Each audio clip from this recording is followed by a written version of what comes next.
स्कूली शिक्षा में हालिया प्रगति पर 3 दिवसीय राष्ट्रीय सम्मेलन पंजाब में डॉक्टर बी.आर. अम्बेडकर राष्ट्रीय प्रौद्योगिकी संस्थान जालंधर में शुरू हुआ था। कौन सा नॉर्थ ईस्ट का स्टेट है जिसने जिला सुशासन सूचकांक प्रारंभ किया है? भारत ने किस देश को स्वदेशी निर्मित in service missile corvette INS kirpan उपहार में दिया है? तो वियतनाम को दिया है। वियतनाम दक्षिण चीन सागर का एक देश है।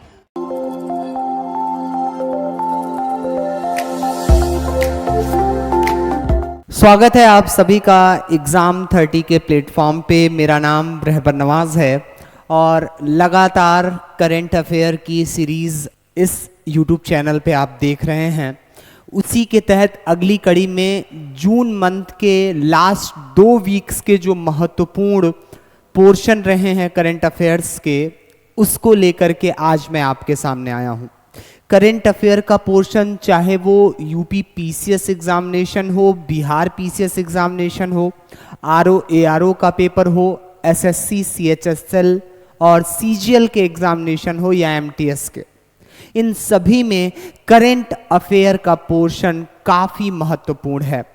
एक विद्यार्थी अगर GS पे अच्छी कमांड बना ले और करंट अफेयर को आत्मसात कर ले और हमेशा अपडेट रहे, तो वो एग्जामिनेशन हॉल में जो करंट अफेयर का पोर्शन का बर्डन होता है माइंड पे, वो उसको आसानी से टैकल कर सकता है, डील कर सकता है।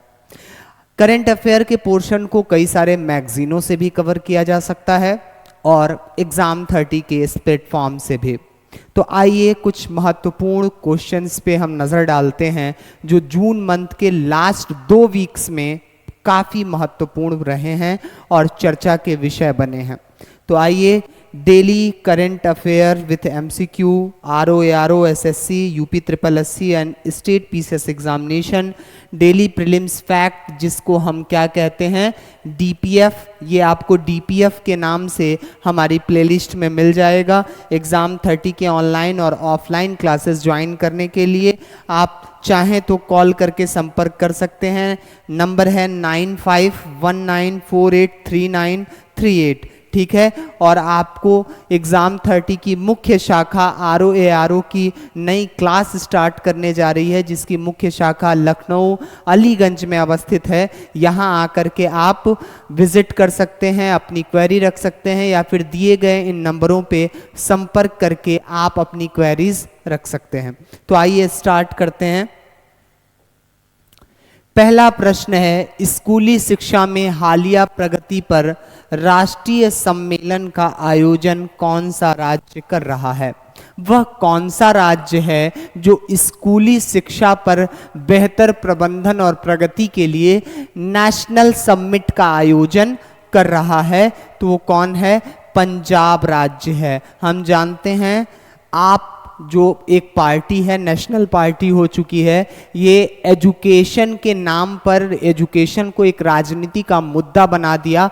ये सबसे बेहतरीन बात है क्योंकि भारत में तो राजनीति धर्म जात व्यवस्था पे आधारित रही है, लेकिन अब एक अलग पॉलिटिकल व्यू से शिक्षा, स्वास्थ्य, हेल्थ, इसको ज़्यादा महत्व दिया जा रहा है और जनता के वेलफेयर पे, जो कि 1947 से लेकर के आज 2023 तक काफ़ी ध्यान दिया जाना चाहिए था। Direct principle of state policy जो भारत के संविधान का भाग 4 है, उसमें कल्याणकारी राज्य की अवधारणा की बात की गई है। लेकिन हमारी सरकारें कल्याणकारी राज्य की अवधारणा के साथ काम तो करती हैं, लेकिन उसके साथ ही साथ जातिगत धार्मिक उन्मादों पे बातें करना, उन पे कुछ ऐसे कठोर बयान देना, ये कहीं ना कहीं भारत के लोकतंत्र और सामाजिक कल्याण को पीछे करती हैं। इसलिए हम आर्थिक विकास चाहे कितना भी कर लें,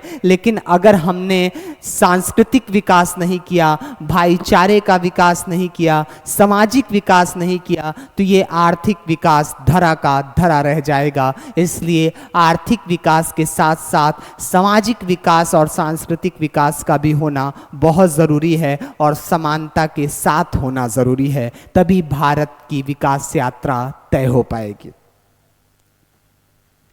तो स्कूली शिक्षा में हालिया प्रगति पर 3 दिवसीय राष्ट्रीय सम्मेलन पंजाब में डॉक्टर BR अंबेडकर राष्ट्रीय प्रौद्योगिकी संस्थान जालंधर में शुरू हुआ था। इसने नेशनल एजुकेशन पॉलिसी 2020 के कार्यान्वयन में सर्वोत्तम अभ्यास पर प्रकाश डाला। ठीक है, तो पंजाब में किया गया है ऐसा। अगला प्रश्न है, किस उत्तर पूर्व राज्य या केंद्र शासित प्रदेश ने हाल ही में जिला सुशासन सूचकांक जारी किया है? यानी वह कौन सा नॉर्थ ईस्ट का स्टेट है जिसने जिला सुशासन सूचकांक प्रारंभ किया है?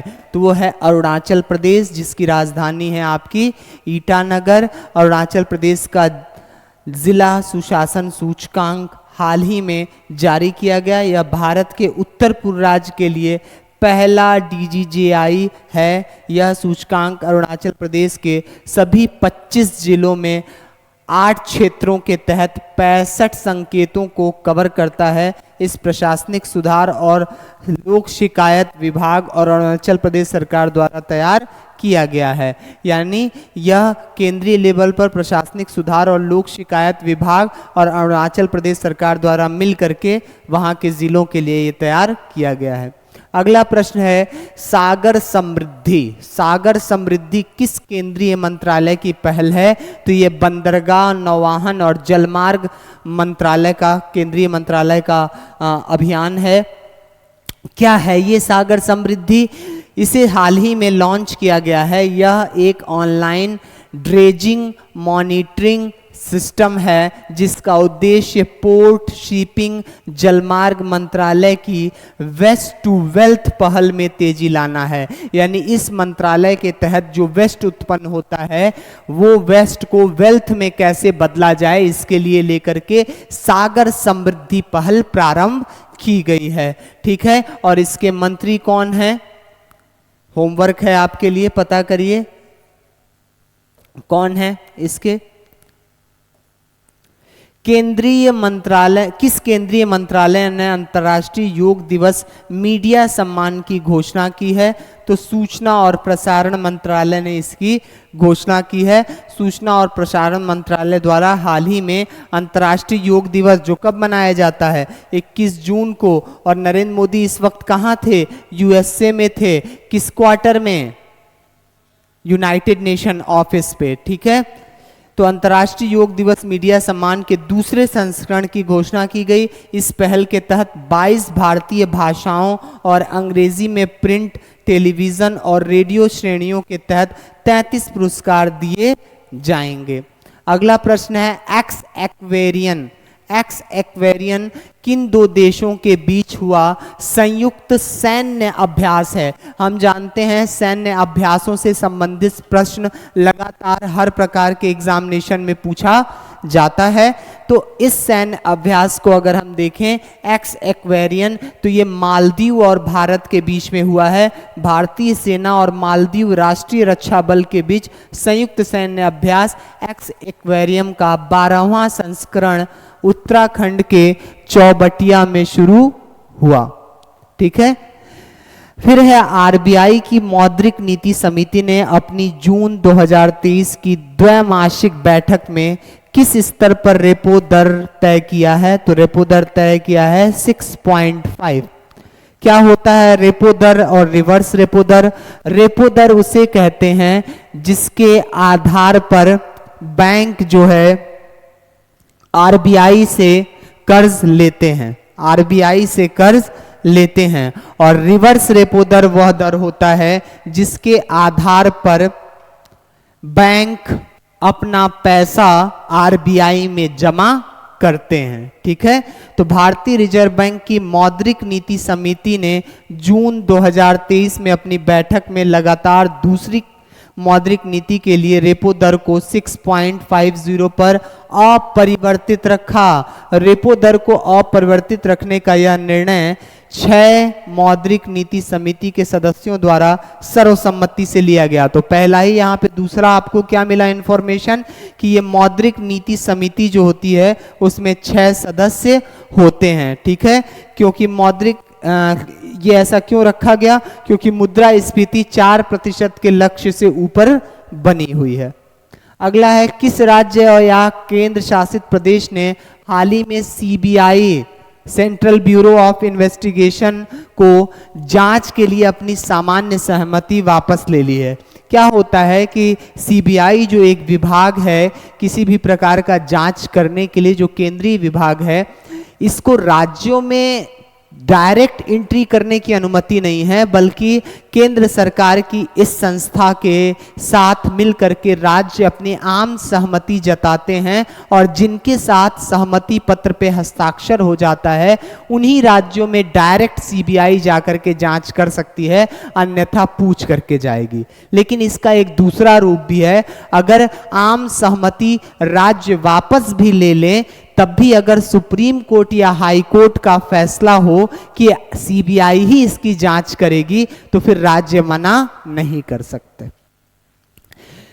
ये सीबीआई बनी कैसे, इसको शक्तियां कहां से मिलती है? तो दिल्ली विशेष पुलिस प्रतिष्ठान अधिनियम 1946 का केंद्रीय अधिनियम के मुताबिक सीबीआई को जांच करने के लिए राज्य के अधिकार क्षेत्र में जाने से पहले राज्य सरकार से पूर्व अनुमति प्राप्त करनी पड़ती है।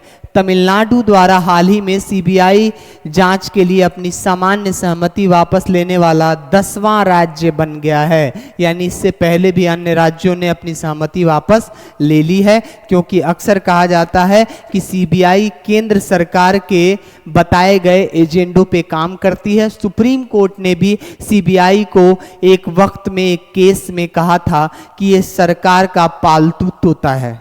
ठीक है, तो किस देश के केंद्रीय बैंक के गवर्नर को गवर्नर ऑफ द ईयर पुरस्कार से सम्मानित किया गया? तो गर्व की बात है कि भारत के गवर्नर शशिकांत दास को सेंट्रल बैंकिंग अवार्ड्स 2023 में गवर्नर ऑफ द ईयर का पुरस्कार दिया गया है। चलिए नेक्स्ट चलते हैं। भारत में वुमेन 20 समिट यानी G20 के तहत जो 200 सम्मेलन भारत में अलग अलग विषयों पे हो रहे हैं, उसमें महिलाओं से संबंधित जो समिट हुआ है वो कहाँ हुआ है? तो तमिलनाडु में हुआ है।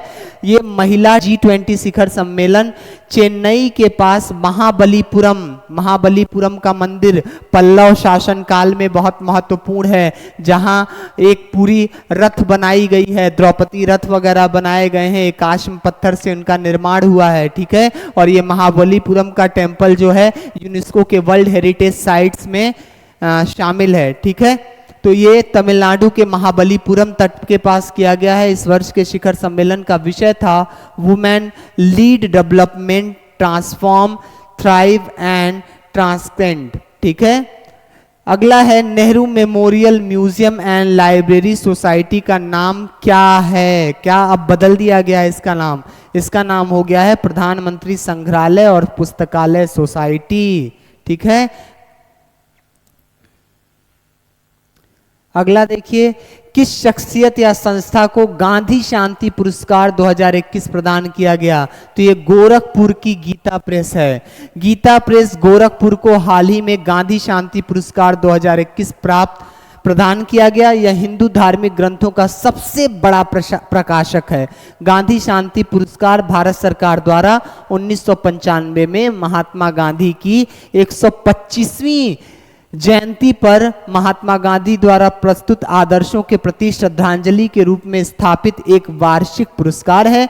यह राष्ट्रीयता, नस्ल, भाषा, जाति, पंथ, लिंग की परवाह किए बिना सभी व्यक्तियों के लिए खुला है। यानी इसमें सिर्फ भारतीय नहीं, सभी प्रकार के लोगों को यह अवार्ड दिया जा सकता है। लेकिन इसमें एक बात और मैं ऐड करूंगा कि ये गीता प्रेस जो है ना गोरखपुर का, वो गोरखपुर जहां एक तरफ साहित्य के लिए रघुपति सहाय फिराक गोरखपुरी को जाना जाता है, तो वहीं तप और जप के लिए गोरखनाथ में गोरक्षपीठ को जाना जाता है। वो गोरक्षपीठ जिसकी भूमि वहां के मियां साहब के खानदान वालों के तहत दिया गया। ये एक कहावत कही जाती है या हकीकत है, ये एक अलग परिप्रेक्ष्य है, लेकिन गंगा जमुनी तहजीब का गहवारा रहा है गोरखपुर। वहाँ फिराक रघुपति सहाय फिराक गोरखपुरी उर्दू अदब के सबसे बड़े शायर हुए। वो फिराक गोरखपुरी जो कहते हैं कि बहुत पहले से उन कदमों की आहट जान लेते हैं, तुझे है जिंदगी हम दूर से पहचान लेते हैं। इस गीता प्रेस जो वर्षों से धार्मिक सांस्कृतिक कार्य करती चली आ रही है, इसकी सबसे बड़ी उपलब्धि ये है कि इसके तहत जो पैसे दिए जाते हैं ना, करोड़ों रुपए, वो गीता प्रेस ने कहा हम गांधी शांति पुरस्कार तो एक्सेप्ट कर रहे हैं, लेकिन हमें राशि एक्सेप्ट नहीं है, क्योंकि हम कोई भी बाह्य सहायता या पुरस्कार की राशि आज तक नहीं लिए, तो अब भी नहीं लेंगे। ये उदाहरण बन सकता है आपका आईएएस और पीसीएस के एग्जामिनेशन में कि व्यवसाय के साथ नैतिकता चल सकती है। जीएस पेपर 4 तो आप उदाहरण देंगे, जी हां, गीता प्रेस को हाल ही में गांधी शांति पुरस्कार मिला और उसने पुरस्कार एक्सेप्ट किया, लेकिन राशि एक्सेप्ट नहीं की, उसने व्यवसायिक नैतिकता को बनाए रखा, इसलिए व्यवसाय और नैतिकता साथ साथ चल सकते हैं। ठीक है। भारत ने किस देश को स्वदेशी निर्मित in service missile corvette INS kirpan उपहार में दिया है? तो वियतनाम को दिया है। वियतनाम दक्षिण चीन सागर का एक देश है। भारत ने हाल ही में वियतनाम को स्वदेश निर्मित in service missile corvette INS kirpan उपहार में दिया। केंद्रीय रक्षा मंत्री राजनाथ सिंह ने अपने वियतनामी समकक्ष जनरल फान वान गैंग के साथ द्विपक्षीय वार्ता के बाद यह घोषणा की थी। अगला प्रश्न है, किस राज्य और केंद्र शासित प्रदेश में नशीली दवाओं के खतरे पर नकेल कसने के लिए ऑपरेशन कवच चलाया गया? तो किस केंद्र शासित प्रदेश में? तो नई दिल्ली में ऑपरेशन कवच चलाया गया है और इसके तहत बहुत सारी गिरफ्तारियां हुई हैं और बहुत सारे नशीली पदार्थों को जब्त किया गया है, लगभग 36 किलोग्राम। किस संस्था ने जेंडर गैप रिपोर्ट 2023 जारी की है? तो हम जानते हैं वर्ल्ड इकोनॉमिक फोरम, ये एक मंच है, वर्ल्ड इकोनॉमिक फोरम WEF, और इसी ने जेंडर गैप रिपोर्ट वैश्विक लैंगिक समानता सूचकांक भी ये जारी करता है और इसके तहत लिंग समानता के मामले में भारत 146 देशों में 127वें स्थान पर रहा है। 2023 में काफी बदलाव हुआ है, काफी बेहतर प्रदर्शन किया है भारत ने इस वर्ष लैंगिक समानता सूचकांक में। तो अब यहीं पर आज जून के करंट अफेयर समाप्त होते हैं। इसको 2-3 बार आप देख लीजिएगा, यहां से मैक्सिमम क्वेश्चन आपको देखने को मिल जाएंगे हर एक प्रकार के एग्जामिनेशन में। एग्जाम 30 का प्लेटफॉर्म ROARO के लिए नया बैच स्टार्ट करने जा रहा है लखनऊ अलीगंज की शाखा पर। तो यदि आपको ROARO की प्रीलिम्स टेस्ट सीरीज ज्वाइन करनी हो या उसके क्रैश कोर्स ज्वाइन करना हो तो संपर्क करिए हमारे दिए गए नंबर 9519483938 पर। ठीक है, और देखते रहिए एग्जाम 30 और अन्य अभ्यर्थियों तक भी पहुंचाइए, क्योंकि हमारा एकमात्र स्लोगन है, हम सिर्फ फैक्ट नहीं देते, हम कंसेप्चुअल क्लियरिंग के साथ ही फैक्ट आप तक प्रोवाइड करते हैं। तो देखते रहिए एग्जाम 30 और अन्य अभ्यर्थियों तक भी ये प्रयास पहुंचाते रहिए। जय हिंद, सत श्री अकाल, आदाब।